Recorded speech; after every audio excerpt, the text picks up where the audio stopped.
From my earliest days as SEC Commissioner, I have advocated that we engage in thoughtful retrospective review of our rules to ensure they achieve their intended objectives. I am happy, in the last open meeting of my tenure, to vote in support of a final rule which is the product of such a review. In late 2016, we adopted rules requiring that mutual funds and exchange-traded funds disclose to investors information specifying, in aggregate, the liquidity of assets in their portfolios. The simple goal of this requirement was to provide investors with information to help them make better investment decisions. 1. However, as industry participants began classifying the liquidity of assets in their portfolios according to our rules, and prepared to disclose this information to the public, it became clear that the information generated by our requirements would not benefit investors as we had intended. Rather, this overly simplistic disclosure was misleading and would likely have a negative effect on investors' decision-making. Acknowledging the unintended and unexpected results of our rules is neither common nor comfortable.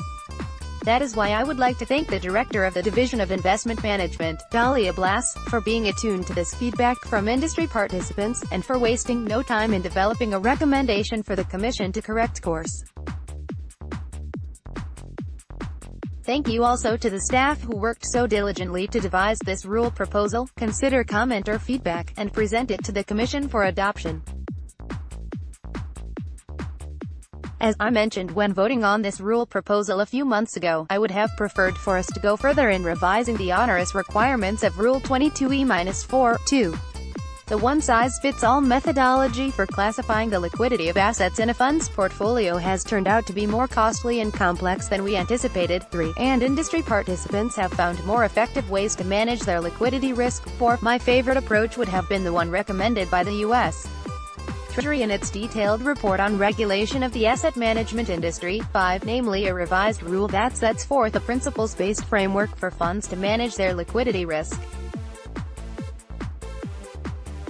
While I am disappointed not to be voting on such a rule today, I am consoled by the explicit statement in this release that the SEC staff will review requests for exemptive relief from funds that find it more effective to keep using their own systems for managing liquidity risk than to use the rigid approach set forth in the Commission's rules.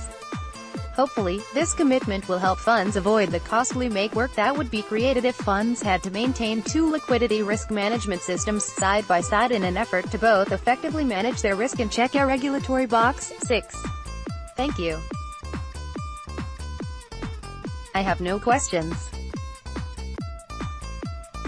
1. Press release. Securities and Exchange Commission, SEC adopts rules to modernize information reported by funds, require liquidity risk management programs, and permit swing pricing. October 13, 2016, https://www.sec.gov/news/press release/2016-215.html. Commissioner Michael S. Pawar, statement at open meeting on investment company liquidity risk management programs, investment company swing pricing, and investment company reporting modernization releases. October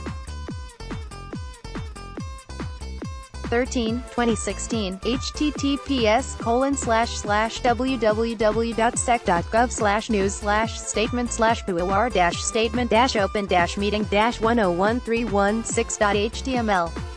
6. Treasury Report at 34.